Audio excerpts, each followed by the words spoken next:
At Christmas dinner, my son announced, "You are a burden. We want to live without you." I sat there dumbfounded, looking at the festive table, where the burnt chicken was still smoking. My mistake. These words hit me like a knife, because I had given everything for them: my house, my business, years of my life. But that moment was not the end, but the beginning. They thought they had gotten rid of the burden, but they had no idea what terrible consequences awaited them. Before we continue, please subscribe to the channel and let us know where you are listening in the comments. I should have known something was wrong when Haley barely looked up from her phone as I entered the kitchen. Christmas music drifted from the living room. Silent Night, playing softly through the speakers I'd bought them last year. The dining room table gleamed with her grandmother's china, red and gold ornaments catching the light from the chandelier. Everything looked perfect. Too perfect. "Need help with anything?" I asked, rolling up my sleeves. The kitchen smelled like cinnamon and sage, holiday spices that usually made me feel at home. Today they felt foreign. "Just keep an eye on the chicken," Haley muttered without looking at me. "Timer goes off in 20 minutes. I nodded, grateful for something useful to do. The last few months had been difficult, walking on eggshells, trying to stay out of their way in the house I'd helped them buy. But this was Christmas, family time. Surely things would be different today. The timer's shrill cry jolted me from my thoughts. I'd been watching the snow fall outside, remembering other Christmases when Logan was small, when he'd burst into the kitchen asking if Santa had come yet. When I opened the oven door, black smoke billowed out like a warning. "Oh no! Oh no!" I grabbed the pan, but it was too late. The chicken lay there, blackened and ruined, looking like something from a disaster movie. The smoke detector began its piercing wail. "Kenneth!" Haley's voice cut through the chaos. "What did you do?" "I'm sorry. I fumbled with the smoking pan, trying to salvage something, anything. Maybe we can cut off the burnt parts?" Her face went cold. Not angry, cold. "Great. Just great." Logan appeared in the doorway, his expression shifting from curiosity to disgust in seconds. "Seriously? You burned Christmas dinner?" "I can fix this," I said, my voice cracking. "I'll go buy another chicken, or we can order something." "Don't." Logan's voice was flat. "Just don't." We sat at the beautiful table anyway, the charred remains of the chicken like a centerpiece of failure. I kept apologizing, trying to make jokes about my cooking skills, but the silence grew thicker with each passing minute. Haley picked at her mashed potatoes. Logan stared at his plate like it personally offended him. "This burned chicken," Logan said finally, his voice carrying the weight of something much bigger than ruined meat, "is just the last straw." My fork trembled in my hand. "Logan, You've become a burden to us, Kenneth." The words hit me like physical blows. "We want to live without you." The room seemed to tilt. Christmas music still played in the background. Joy to the world. But the words felt like mockery. I looked at Haley, hoping for some sign of disagreement, but she nodded along with his statement. "That's right," she said, her voice steady as ice. "We need our space, our privacy. We're adults, and we shouldn't have to take care of you." Take care of me? I'd sold my business, my house, given them everything so they could have this perfect life. And now I was the burden? "I don't understand," I whispered, my voice barely audible above the cheerful carols. I thought we were family." Logan's laugh was bitter. "Family doesn't mean we have to sacrifice our happiness for yours." I sat there, fork suspended halfway to my mouth, watching them eat as if they'd just discussed the weather. The Christmas tree lights twinkled in the next room, all those gifts underneath wrapped in shiny paper and ribbons. I'd bought most of them. The burnt chicken grew cold on my plate as Silent Night played again, the holy words floating through air thick with betrayal. I found myself in my room without remembering how I got there.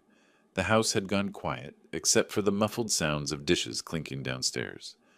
Logan and Haley were cleaning up, their voices low and casual, as if they hadn't just shattered my world over dinner. On my nightstand sat a framed photo from 3 years ago, Logan's housewarming party. We were all smiling, arms around each other, champagne glasses raised. I looked so proud in that picture, so certain I'd made the right choice. The man in that photo had no idea what was coming. I'd built Watson Construction from nothing. spent 40 years turning it into something substantial. When Logan called that spring day in 2021, voice tight with frustration about housing prices, I didn't hesitate. Not for a second. "Dad, we found the perfect house," he'd said, "but the market's insane. We need 450, and we're short by 200,000. I remember sitting in my office looking at the company logo on the wall. Watson Construction, established 1981. Built to last. Built to provide. I'd called my lawyer that afternoon. "You're sure about this?" Jim had asked, reviewing the sale documents. "This is your life's work, Kenneth." "My son is my life's work," I'd replied. Those first months living with them had been good. Logan would ask my opinion about home improvements, and I'd feel useful again. Haley would invite me to help with grocery shopping, and we'd laugh about Logan's terrible eating habits. I had a purpose, a place. But slowly, things shifted. My suggestions became interruptions. My stories became boring rambles. My presence became inconvenient. "Kenneth, we're having friends over tonight," Haley would say, not quite looking at me. "Maybe you could find something to do." I started eating breakfast at 6 instead of 7 before they came downstairs. I'd take long walks around the neighborhood, killing time until I felt safe to come home. I'd developed a whole routine designed to make myself invisible in the house I'd helped buy. The photo seemed to mock me now. That confident man who'd sold everything to help his son. What would he think of me now, hiding in my room like an unwanted guest? I could hear them talking downstairs, their voices mixing with the sound of running water. Were they discussing me? Planning their next move? Or had they already forgotten about the scene at dinner, moving on with their lives while I sat up here, drowning in memories? I picked up another photo. Logan as a boy, maybe 8 years old, wearing a hard hat at one of my construction sites. He'd been so proud to be there, so excited to help Daddy build houses. Where had that little boy gone? The house creaked around me, settling into the night. I checked the clock. 11:47 p.m. Christmas was officially over. I should try to sleep, hope that tomorrow would bring an apology, some explanation, some way to fix this. But as I lay down, still in my Christmas sweater, I heard something that made my chest tighten. Laughter. Logan and Haley were laughing about something downstairs, their voices light and carefree. The sound drifted up through the floorboards like a knife, cutting through any hope I'd managed to hold on to. They weren't worried about me. They weren't sorry. They were relieved. I woke up with Christmas morning optimism clinging to me like a stubborn dream. Maybe yesterday had been a nightmare brought on by too much wine and holiday stress. Maybe Logan had just been having a bad day and we could talk it through like adults. I made coffee the way I always did, strong, with just a touch of cream. The kitchen felt peaceful in the early morning light, snow still falling outside the window. I set 3 places at the table, arranged the newspaper beside my cup, and tried to pretend my hands weren't shaking. The coffee tasted bitter, but I forced myself to drink it. Normal routine, normal morning. Everything could still be normal. Logan's footsteps on the stairs made my heart race. This was it, the moment he'd apologize, explain that he'd been overwhelmed, that he didn't mean what he said. I arranged my face into what I hoped was a welcoming smile. He appeared in the doorway, hair messy from sleep, wearing the pajamas I'd bought him for Christmas. For a split second, I saw the little boy who used to run to me for protection during thunderstorms. Then his face hardened, and that boy disappeared forever. "Why are you still here?" His voice was flat, matter of fact, like he was asking about the weather. I thought I made myself clear last night. The words hit me like ice water. No good morning, no acknowledgement of the previous night's harshness, just this cold, casual cruelty. "Logan, I struggled to find words. I thought maybe we could talk, work things out. There's nothing to work out." He moved to the coffee maker, deliberately turning his back to me. "I told you how we feel." Haley appeared behind him, her hair perfectly styled despite the early hour. She took one look at the 3-place settings and let out a small, bitter laugh. "Some people really don't take hints, do they?" she said to Logan, as if I wasn't sitting right there. "I guess we need to be more direct." "More direct?" I stood up, my chair scraping against the floor. "You told me I was a burden and you wanted to live without me. How much more direct can you get?" "Then why are you still here?" Logan's question was delivered with surgical precision. Why are you making this harder than it needs to be? I stared at my son, this man I'd raised, sacrificed for, loved unconditionally, and saw a stranger. Because this is supposed to be my home, too. Your home? Haley's voice dripped with disdain. This is our house, Kenneth. We bought it. We pay for it. We live here. I gave you the money. You gave it to us, Logan interrupted. Past tense. It's not yours anymore. The finality in his voice broke something inside me. I'd been clinging to hope, to the possibility of redemption, but looking at their faces, cold, determined, united against me, I finally understood. This wasn't anger. This wasn't a misunderstanding. This was a decision they'd made together, carefully and deliberately. I see, I said quietly. I'll pack my things. Neither of them tried to stop me as I walked to my room. My suitcase sat in the closet, dusty from 3 years of disuse. I filled it methodically. Clothes, toiletries, my father's watch, a few photos, my entire life reduced to one bag. At the front door, I paused for one last look at the house I'd helped buy. The living room with its perfect Christmas tree, the dining room where we'd shared so many meals, the kitchen where I'd made coffee every morning for 3 years. None of it was mine anymore. Maybe it never had been. Through the kitchen window, I could see Logan and Haley watching me. They didn't wave. They didn't come to say goodbye. They just watched, waiting for me to leave. I stepped outside into the cold December morning, my breath forming clouds in the frigid air. The door closed behind me with a soft click, but it sounded like a gunshot. I was homeless. At 62 years old, I was standing on a sidewalk with everything I owned in one suitcase. Nowhere to go. The cold bit through my coat as I stood on the sidewalk, suitcase handle growing slick in my sweating palm. December 26th in Davenport, Iowa, 23 degrees and falling. I needed to move, needed to think, needed to find somewhere warm before my fingers went numb. Hotels were expensive, and I'd need something long-term. Apartment hunting would take weeks, deposits and credit checks and explanations about why a 62-year-old man was suddenly homeless. The magnitude of my situation hit me like a physical weight. Then I remembered Richard Morrison. Richard had been my business partner for 20 years, the steady hand, my ambitious vision. When I sold Watson Construction, he'd bought out my half and kept the business running. We'd stayed friends, but life had pulled us in different directions. When was the last time we'd spoken? September? October? My pride warred with necessity as I pulled out my phone. How do you explain to someone that your own son threw you out on Christmas? How do you make that sound like anything other than pathetic? The phone rang 3 times before his familiar voice answered.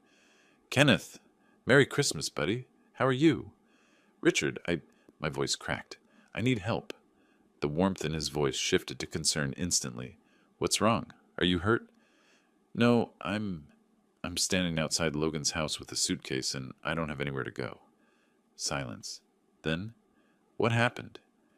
They asked me to leave. Yesterday. They said I was a burden and they wanted to live without me. Jesus, Kenneth, are you serious? I wouldn't joke about this. Of course you can stay here. Come over right now. Do you need me to pick you up? No, I'll get a taxi. Thank you, Richard. I'm sorry to... Don't apologize. Just get over here. Sarah's making lunch. The taxi ride through familiar neighborhoods felt surreal. I'd driven these streets for decades, building houses, creating homes for families. Now I was homeless myself, watching the world blur past through salt-stained windows. Richard's house looked exactly the same. Modest brick, colonial, well-maintained but not flashy. He must have been watching for me because the front door opened before I could knock. Kenneth! He pulled me into a hug, and for a moment I felt human again. Come in, you're freezing. Sarah appeared with a mug of hot coffee and a concerned smile. We made up the guest room. It's not much, but it's warm and private. The room was small but perfect. Single bed, dresser, window overlooking their backyard, clean sheets, a reading lamp, a sense of sanctuary I hadn't felt in months. Now, Richard said, sitting on the bed's edge while I unpacked, tell me what really happened. I found myself explaining the whole story, the burned chicken, Logan's cold declaration, Haley's cutting remarks, the morning's final confirmation. Richard's face grew darker with each detail. Your own son, he said quietly, after everything you did for him. I keep thinking I must have done something wrong, I admitted. Maybe I was too involved, too present. Maybe I really was a burden. Bullshit, Richard's voice was firm. You sold your business to help him buy that house. You gave him everything. And now I have nothing. You have this room for as long as you need it. You have friends who care about you. And you have options. More than you think. I sat on the bed, feeling the soft mattress beneath me, looking around at the simple but welcoming space. For the first time since yesterday's dinner, I could breathe without feeling like my chest was being crushed. Through the window, I could see Richard's backyard, the deck we'd built together 15 years ago, the garden where Sarah grew tomatoes every summer. Normal life, continuing on while mine had exploded into pieces. But I was safe now. Temporarily, maybe, but safe. The guest room felt like a sanctuary as I carefully placed each item from my suitcase into the wooden dresser. My father's pocket watch went on the nightstand, its familiar weight in my palm, a comfort I desperately needed. The photos found their place beside it. Logan as a baby, his first day of school, his college graduation. Memories of better times when love flowed both ways. My clothes still carried the scent of Logan's house, that expensive fabric softener Haley insisted on buying. Even now, cast out and forgotten, I was surrounded by reminders of the life I'd lost. My phone buzzed against the dresser top. Autopay alert, $89.99 charge to account ending in 4762. Spectrum Internet Services Logan Watson account. I stared at the screen, reading the notification twice, then 3 times. The amount, the service, Logan's name. The realization hit me like a physical blow. I sank onto the bed's edge, phone trembling in my hands. They'd thrown me out, called me a burden, made me feel like garbage, but they expected me to keep paying for their comfortable lifestyle. My mind began cataloging the automatic payments I'd set up 3 years ago to help them get established. Spectrum Internet, $89.99. DirecTV Premium, $134.50. ADT Security, $67. Netflix, Hulu, Amazon Prime, $45.98 combined. State Farm Home Insurance, $189. Utility Assistance, $125. Nearly $1,800 every month. For 3 years. I opened my banking app with fingers that no longer shook. They shook with purpose now. The automatic payments section showed the damning list. 12 different services, all for Logan's address. All draining my account monthly while I lived as an unwanted guest in my own son's home. Independence, I whispered to the empty room. They want independence. I started with the internet. Spectrum's website made cancellation surprisingly easy once you found the right buttons. Reason for canceling? I selected moving and typed, no longer residing at service address. Confirmation email. Your Spectrum Internet service will be disconnected on January 2nd, 2025. Next, DirecTV, the premium package with every sports channel and movie network Haley could want. Cancel. ADT Security, the system that made them feel safe in their perfect home. Cancel. One by one, I systematically dismantled the financial foundation of their comfortable life. Each cancellation felt like reclaiming a piece of my dignity, my self-respect, my power. The streaming services, home insurance, utility assistance, confirmation emails flooded my inbox like a digital avalanche of justice. My phone showed the final tally, $1,769.47 in monthly obligations canceled. Effective dates ranging from immediate to 2 weeks out, depending on each company's policies.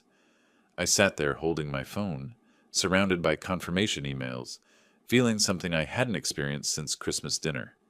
Control. Kenneth? Richard's voice called from downstairs. Lunch is ready. I looked at my reflection in the guest room mirror. For the first time in a week, I saw something other than a broken old man. I saw someone who'd just taken the first step toward teaching a very important lesson about appreciation. Richard's dining room felt warm and welcoming, family photos covering the walls, a table that showed the gentle wear of years of shared meals. Martha had prepared tomato soup and grilled cheese sandwiches, comfort food that made my chest tighten with gratitude. You look different, Richard observed, spooning soup into bowls. More centered, maybe? I made some financial adjustments upstairs, I said carefully. Martha passed me a sandwich. Sometimes taking control of what we can control helps us feel human again. Richard studied my face. Speaking of taking control, you remind me of Tom Bradley. Remember Tom? We worked together on that strip mall project 2 years back. I nodded. Tom had been a decent carpenter, quiet but reliable. Tom went through something similar with his daughter, Richard continued, settling into his chair. He'd helped her buy a condo downtown, moved in to help with expenses. 34 years old, and she treated him like hired help. What happened? I asked, though something in Richard's tone suggested this story had a purpose. Well, Richard's eyes took on a storytelling gleam. Tom was covering $800 a month toward her mortgage, plus groceries, utilities, her car insurance, the whole 9 yards. She and her boyfriend acted like he was this burden who cluttered up their space. Martha shook her head. Some people just don't know what they have. One Tuesday morning, Richard continued, Tom quietly canceled everything. No drama, no announcements, just stopped paying. I leaned forward, and 6 weeks later she was panicking. Mortgage payment bounced, car insurance lapsed. Electricity got cut off for 3 days. She had to pick up a second job at Target, and her boyfriend finally had to find real work instead of his freelance consulting. Did she figure it out? Richard's smile was satisfied. Oh, she figured it out, all right. Came to Tom crying, apologizing, admitting she'd taken him completely for granted. Begged him to come back. And did he? On his terms. Mutual respect. Shared household decisions. Appreciation instead of attitude. Richard took a bite of sandwich. Tom's living there now, happier than he's been in years. My heart was racing. How long did it take before she realized? The mortgage payment was the wake-up call. But Tom said the really eye-opening moment was when her fancy internet got cut off and she couldn't work from home anymore. Martha refilled my soup bowl. Sometimes people need to experience consequences before they can appreciate what they had. Richard was watching me carefully. Kenneth, what exactly did you do upstairs? I found myself actually grinning for the first time since Christmas. I canceled about $1,800 worth of monthly services I was paying for Logan's house. Attaboy! Richard's approval felt like sunshine. How long before things start getting uncomfortable for them? Internet cuts off January 2nd. Security system probably stops working around the same time. The insurance cancellation takes 30 days, but the rest? I calculated quickly. 2 weeks, maybe less. Martha looked concerned. You're not being cruel, are you? I'm being educational, I said. They wanted to live without me. I'm simply honoring their request. Richard stood up, energized. This calls for a strategy session. Want to take a walk? I think better when I'm moving. The afternoon light was already fading as we prepared to head outside, but I felt more alert and purposeful than I had in months. I had a plan now. Better yet, I had proof that my plan could work. One thing Tom told me, Richard said, pulling on his coat, was that patience was key. Let them figure out the problems on their own. Don't explain. Don't warn them.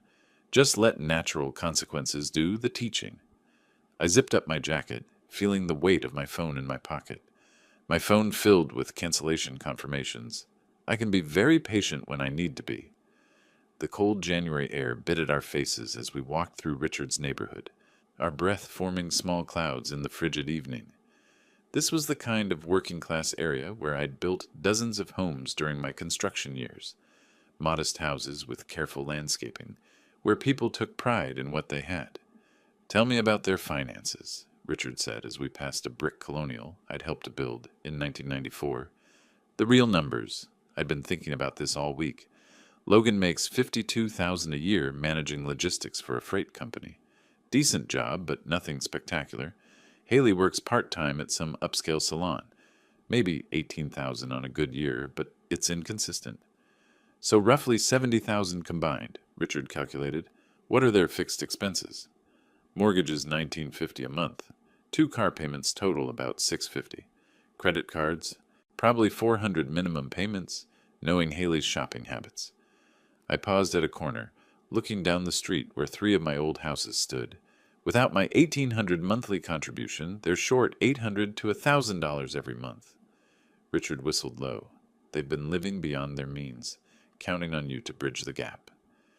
The thing is, I said as we turned onto Maple Street, I don't think they even realize how much I was covering. Logan probably sees those bills as just getting paid somehow. He never had to think about where the money came from, which means they have no idea what's about to hit them. We walked past a house where I'd installed custom cabinets 20 years ago. Mrs. Chen still lived there, her living room light warm against the winter darkness. Normal people living normal lives, appreciating what they had. Walk me through the timeline, Richard said. Internet cuts off January 2nd. That's next Thursday. 10-day grace period ended yesterday, so they'll wake up disconnected. Security system probably goes dark the same day. Streaming services. I checked my phone. Those end tonight at midnight. How long before they call you? Logan will call as soon as the internet goes down. He works from home Fridays, and he'll panic when he can't log in. I felt a grim satisfaction imagining his confusion. Haley will lose her mind when Netflix stops working. Richard chuckled. And you know all their account information? I set everything up 3 years ago. Account numbers, billing cycles, service providers. I know their digital life better than they do. We'd walked a complete circuit around the neighborhood, past houses that represented decades of my work, my contribution to this community. Each one reminded me that I'd built something worthwhile, that I had value beyond what Logan and Haley chose to see. Kenneth, Richard said as we approached his front porch, what you're doing isn't cruel. You're teaching them the difference between independence and dependence. I keep telling myself that. It's true. They demanded independence while remaining completely dependent on your financial support. That's not independence. That's having your cake and eating it too. The porch light cast a warm glow as we climbed the steps. I felt calmer than I had in months, clearer about my purpose. This wasn't about revenge. It was about education, about consequences, about respect. My phone rang just as Richard reached for the front door. Logan's name appeared on the screen. I looked at Richard, who raised an eyebrow. It's only been a week. Services aren't cut off yet. Maybe he's calling to apologize, I said, though I didn't believe it. Or maybe he's calling because something else went wrong and he needs Daddy to fix it. I stared at the phone, its persistent ringing cutting through the quiet evening. For 3 years I'd answered every call, rushed to solve every problem, provided it for every need. Tonight I let it ring. The voicemail notification appeared moments later. I turned the phone face down and followed Richard inside. That, Richard said with approval, was the right choice. But I could already feel the phone buzzing again. Logan wasn't giving up easily. 1 week later, I sat at Richard's kitchen table with my morning coffee and the Davenport Times, feeling more peaceful than I had in months. The past 7 days had passed quietly. No crisis calls from Logan, no dramatic emergencies requiring my immediate attention, just silence from the house I'd helped buy and the son I'd helped raise. The automatic payment cancellations had all processed. Service disruptions should be starting any day now. At 9:47 a.m., my phone shattered the morning calm. Logan's name on the screen made my pulse quicken, but I kept my voice steady. Hello, Logan. Dad, thank God. His voice was tight with frustration. Our internet's down. Completely dead. I called Spectrum, and they're saying something about canceled service, but that's impossible because it's supposed to be automatic payment. I took a slow sip of coffee. I canceled the automatic payment last week. Silence. Then, you what? I'm no longer paying for services at a house where I'm not welcome. You said you wanted to live without me. This is what that looks like. But you can't just... Logan's voice cracked with genuine confusion. I didn't know you were paying for internet. I thought it came out of our account. The innocence in his voice might have been touching if it weren't so revealing. 3 years of automatic payments, and he'd never once questioned where the money came from. You never asked, I said simply. Well, fix it. Call them back and restore the service. I work from home today, and Haley's got clients calling. No. The word hung in the air like a physical thing. What do you mean, no? I mean, I'm not paying for your internet anymore. You're adults who wanted independence. I'm giving you exactly what you asked for. I could hear Haley's voice in the background, high and agitated. Tell him the security system's not working either. The panel's just flashing red. The security system too? Logan's voice rose an octave. Dad, you can't just leave us without protection. I'm not leaving you without anything. I'm simply no longer providing things you can pay for yourselves. But we don't have money for all this. Do you know how expensive internet is? And security systems? There it was, the truth he'd never allowed himself to face. Then perhaps, I said calmly, you should have thought about that before you decided I was a burden. Haley grabbed the phone. I could hear the handoff, the fumbling, then her sharp voice. Kenneth, this is ridiculous. You can't just cut off essential services. I can, and I have. What else did you cancel? Her voice was getting shriller. What else are you holding hostage? I'm not holding anything hostage, Haley. I've simply stopped paying for services in a home where I don't live anymore. But you have to understand our situation. Logan's salary doesn't cover everything, and my work is seasonal. Then you have a problem to solve. Logan took the phone back. Look, Dad, maybe we can work something out. Maybe if you move back in, we could discuss ground rules. Ground rules? I almost laughed. You mean like the ground rule where I pay all your bills while you treat me like garbage? That's not. We didn't mean. You meant exactly what you said, Logan. You called me a burden. You told me you wanted to live without me. I'm simply honoring your wishes. But we need help. We can't afford all this on our own. That sounds like a personal problem. The line went quiet, except for muffled arguing in the background. I could picture them in their perfect kitchen, in their perfect house, realizing their perfect life was built on a foundation they'd just kicked out from under themselves. Dad, Logan's voice was smaller now, almost pleading. Can't we just forget Christmas happened? Can't we go back to how things were? How things were involved respect and appreciation. When you're ready to offer those, we can talk. I hung up before he could respond. Richard appeared in the kitchen doorway, coffee mug in hand. How'd that go? I smiled, actually smiled. Phase 1 is complete. My phone immediately started ringing again. Logan's name flashed on the screen, insistent and demanding. I turned the phone face down and took another sip of coffee. He'll figure it out eventually. Or he won't, Richard said, settling into the chair across from me. Either way, that's his choice to make. The phone buzzed twice more, then fell silent. In the quiet kitchen, surrounded by the normal sounds of a normal morning, I felt something I hadn't experienced in 3 years. I felt respected. 2 weeks later, I was helping Martha plan her grocery list when my phone rang for the 4th time this week. Logan's name flashed on the screen, persistent as always. I'd been ignoring most of his calls, but Richard looked up from his crossword puzzle and nodded toward the phone. Might as well hear what he has to say. Richard suggested. Knowledge is power. I answered on the 5th ring. Hello, Logan. Dad, finally. His voice carried a mixture of relief and frustration. Look, this has gone far enough. Haley's been crying for 3 days straight. You're destroying our anniversary month, and she's talking about postponing our celebration dinner because we can't afford it anymore. Your anniversary is your responsibility to plan and fund. But we can't. Don't you understand? The cable got cut off right in the middle of playoff season. The security system's been down for 2 weeks, and Haley's scared to be home alone. We've got warning notices from the electric company, the water department. I listened to the desperation in his voice, noting how he still framed everything as my problem to solve. None of that changes what you said to me on Christmas, I replied calmly. For God's sake, Dad, that was just... We were stressed. You burned dinner, and we overreacted. Can't you just let it go? Can you unburn that chicken? Can you take back calling me a burden? Logan's voice cracked. Look, maybe we can work something out. Maybe we were too hasty. You could move back in, and we could establish some ground rules. Whose ground rules? Yours or mine? Well, obviously, we'd discuss... it's still our house.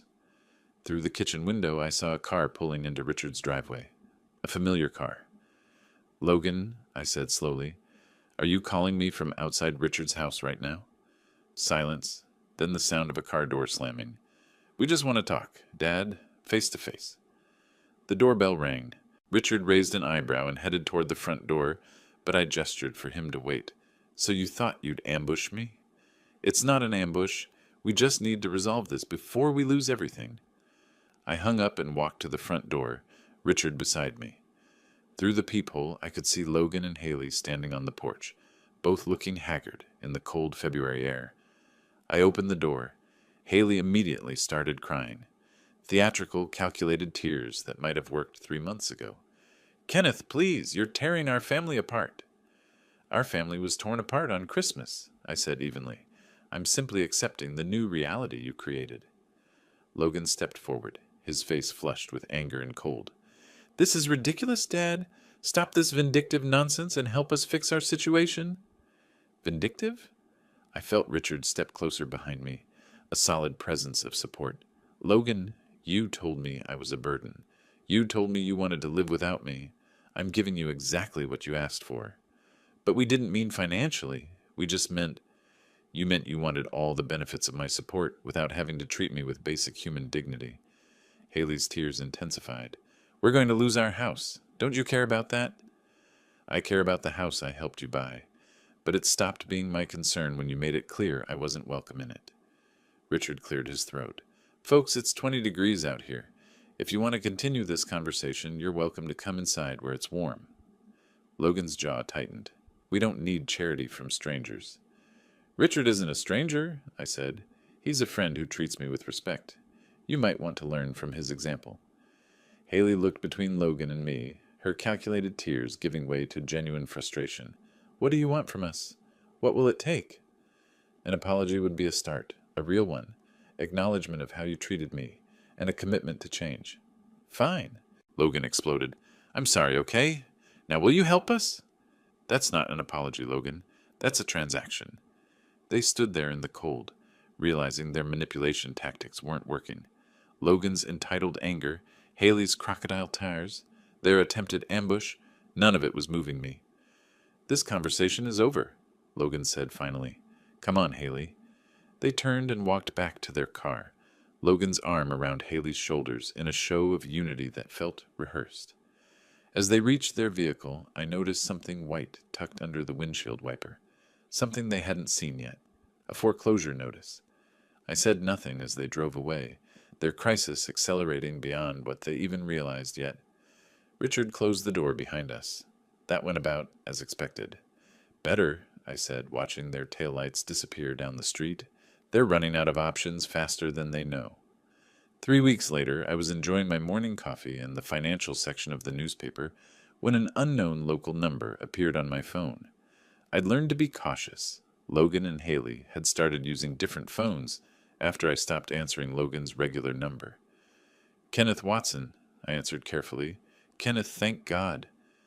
Haley's voice was tight with panic, none of her usual calculated sweetness. It's me. I'm calling from work because we... Take a breath, Haley. What's wrong? Everything's wrong. Her voice cracked with genuine distress. We got the foreclosure papers. Official ones. The bank wants $3,400 in missed payments within 30 days, or they're taking the house. I felt a pang of something, not quite sympathy, but recognition of how serious this had become. I see. And Logan, she took a shuddering breath. Logan lost his job last week. They said he'd become unreliable, argumentative with coworkers. His unemployment barely covers groceries. Now I understood the desperation in her voice. This wasn't manipulation anymore. This was genuine panic. That's unfortunate, I said quietly. Kenneth, please. I know things got said, but we're going to lose everything. Our home, our security, our future. Logan's been applying everywhere, but with that reference from his old job. What exactly are you asking me, Haley? Help us. Save the house. We'll give you the master bedroom. I'll cook your favorite meals every night. You can make all the household decisions, whatever you want. For a moment, I felt the old instinct to rush in and fix everything, but Tom Bradley's story echoed in my mind, along with Richard's wisdom about consequences and respect. Here's what I need, I said slowly. A genuine apology from Logan. Not I'm sorry, or I'm sorry you felt that way. A real acknowledgement of what he said and how he treated me. Okay, yes, he can do that. I need a written agreement about how I'll be treated in that house, as an equal family member, not as a burden or a guest. Yes, absolutely. I need complete financial transparency. I want to see your budget, your debts, your income.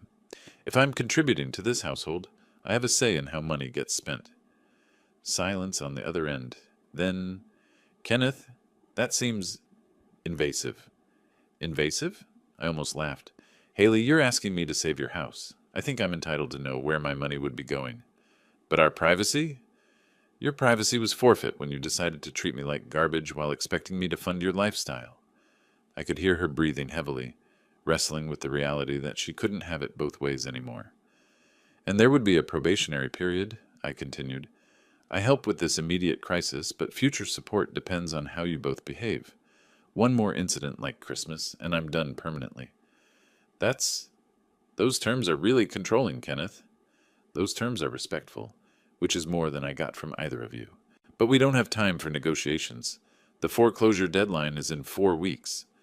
Then you'd better start working on that apology. The line went quiet, except for the sound of salon noise in the background. Hair dryers, conversation, normal life continuing while Haley's world crumbled. You know what the neighbors are saying, she said suddenly, her voice bitter. Mrs. Patterson asked why the security company truck hasn't been around. The Hendersons noticed our lawn service stopped coming. Everyone can see Logan's car in the driveway all day because he doesn't have a job to go to.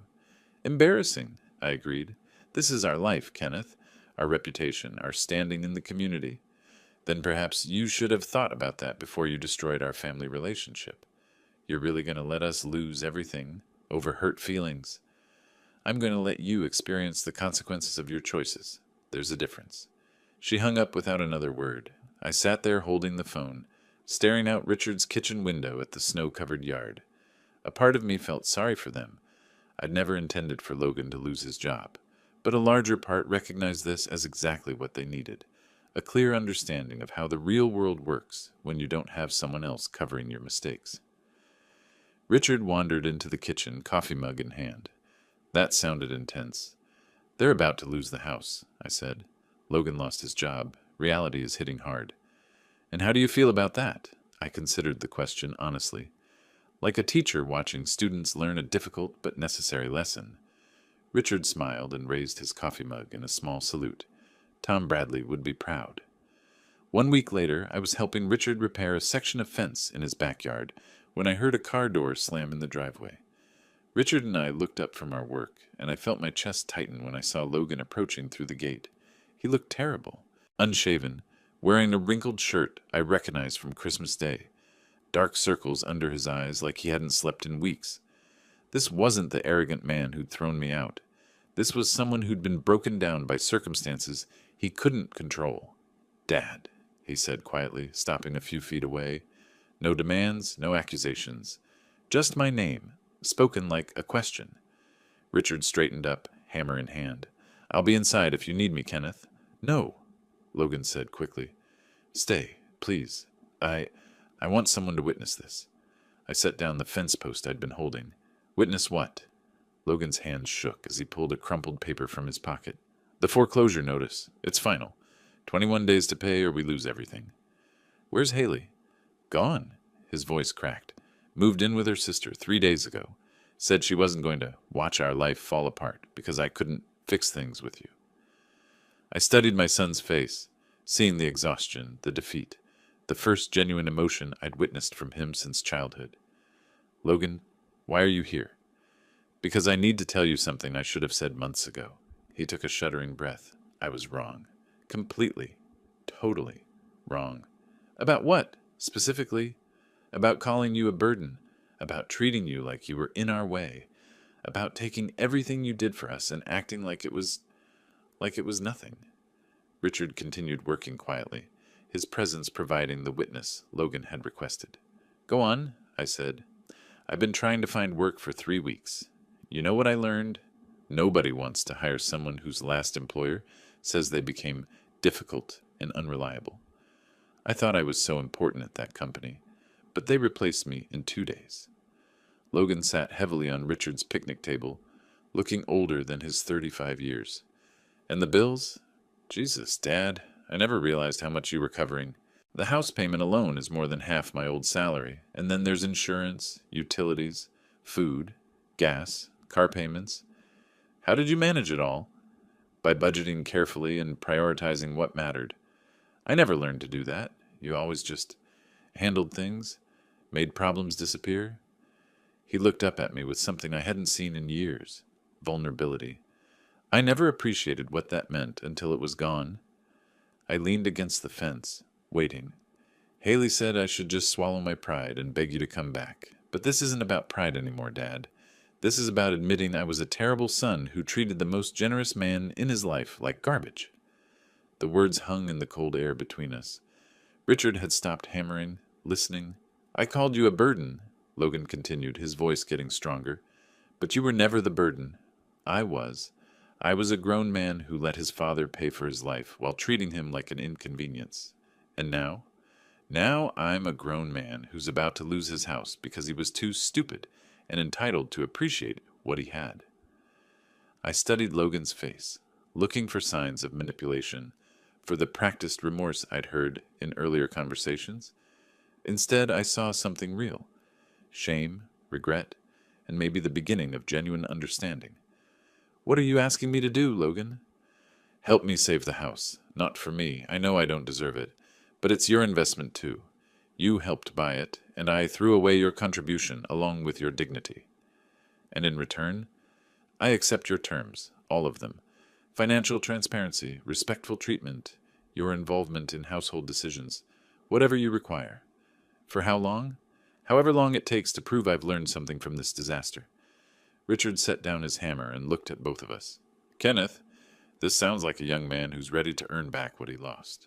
I felt something shift inside me. Not forgiveness exactly, but the possibility of it. 90 days, I said finally. A trial period. You demonstrate changed behavior, and I'll help you avoid foreclosure. Logan's relief was visible. What do I need to do first? Show me your complete financial picture. Every debt, every bill, every source of income. Then we'll see if this house is actually salvageable. And after that, you prove you understand the difference between being my son and being someone who deserves my support. Logan nodded, standing up from the picnic table. For the first time in months, he looked me directly in the eye. Thank you, Dad, for not giving up on me completely. Don't thank me yet, I said. Thank me in 90 days if you've actually changed. As Logan walked back to his car, I noticed his shoulders weren't slumped in defeat anymore. They carried the weight of responsibility instead, a burden he was finally ready to bear. 6 weeks later, I stood in the doorway of the master bedroom, my master bedroom now, watching Logan and Haley arrange their belongings in the smaller room down the hall. The symbolic reversal felt right, a physical representation of the new dynamics we'd established. Logan had kept his word.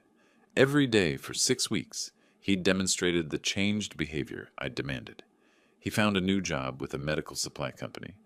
Lower pay than his previous position, but his supervisor had already complimented his work ethic and attitude. He showed me every paycheck, every bill, every expenditure. Haley had returned after 2 weeks, swallowing her pride when she realized Logan was serious about meeting my conditions. She still struggled with the new arrangement. I could see it in the way she bit her tongue when she wanted to criticize my decisions, the forced smile when she asked my opinion on household matters. But she complied, understanding that the alternative was losing everything. Dad? Logan appeared in my doorway, holding a stack of mail. Electric bill came in, $67, down from last month, because we're being more careful about usage. Good, I said, taking the bill to review. This was part of our agreement. I saw everything before it got paid, had veto power over any expense over $50. Also, Richard called. He and Martha want to come for dinner Sunday to see how we're settling in. Tell them yes, and ask Haley to make that pot roast they enjoyed last time. Logan nodded. The old Logan would have bristled at being asked to deliver requests to his wife. This Logan understood that respect flowed both ways, and I'd earned the right to have my preferences honored. That evening we sat down for our first relaxed family dinner since before Christmas. The table was set with care, my chair at the head where it belonged, the conversation including my opinions on Logan's work situation and my suggestions for their budget. I've been thinking, Logan said over dessert, about what you said regarding public acknowledgement. I raised an eyebrow. We'd discussed this as part of my conditions, some recognition of what had happened and how it had been resolved. I'd like to have Richard and Martha over next weekend, maybe invite a couple of the neighbors. I want to publicly thank you for your patience and acknowledge how wrong I was about everything. Haley shifted uncomfortably but didn't object. She'd learned that her comfort was no longer the primary consideration in household decisions. That sounds appropriate, I agreed. The following Saturday, Richard and Martha joined us, along with the Hendersons from next door and Mrs. Patterson from across the street. Logan had prepared remarks, but when the moment came, he spoke from the heart. I asked you all here because I need to publicly acknowledge something, he began, standing in our living room with a steadiness I hadn't seen from him in years. 3 months ago, I treated my father terribly. I took his generosity for granted and repaid his sacrifices with cruelty and disrespect. I watched the neighbors' faces, seeing their surprise at Logan's honesty. My father could have written me off completely. Instead, he taught me the most important lesson of my adult life, that respect has to be earned, not demanded, and that appreciation can't be assumed. He looked directly at me. Dad, thank you for not giving up on me. Thank you for teaching me the difference between being entitled and being grateful. The room was quiet for a moment. Then Richard started clapping, and the others joined in. Mrs. Patterson wiped her eyes with a tissue. After everyone left, I sat in my comfortable chair in the living room, the best chair, positioned where I could see both the television and the front window. Logan and Haley were in the kitchen cleaning up, their voices low and cooperative. The house felt peaceful in a way it never had during my first 3 years here. The difference wasn't just in the changed living arrangements or the financial transparency. It was in the respect that now underpinned every interaction. My phone buzzed with a text from Richard. Proud of you for teaching that lesson without destroying the relationship. That took real wisdom. I smiled, setting the phone aside. Justice hadn't required revenge. It had required patience, firm boundaries, and the willingness to let natural consequences do their work. Through the kitchen doorway, I could see Logan and Haley working together to finish the dishes. Tomorrow, Logan would go to his job, a job he valued because he understood what unemployment meant. Haley would manage the household budget we'd all agreed upon, and I would continue living as a respected member of this family, rather than a convenient benefactor. I picked up my newspaper, settled back in my chair, and allowed myself a moment of deep satisfaction. Sometimes the best revenge is simply refusing to accept being treated poorly. Sometimes justice comes not from punishment, but from insisting on dignity. The house was quiet now, filled with the comfortable sounds of a family that had learned, finally, how to value what they had. And that was worth more than any revenge I could have planned. If you liked this story, please like this video, subscribe to the channel, and share your impressions of this story in the comments. To listen to the next story, click on the box on the left. Thank you for watching.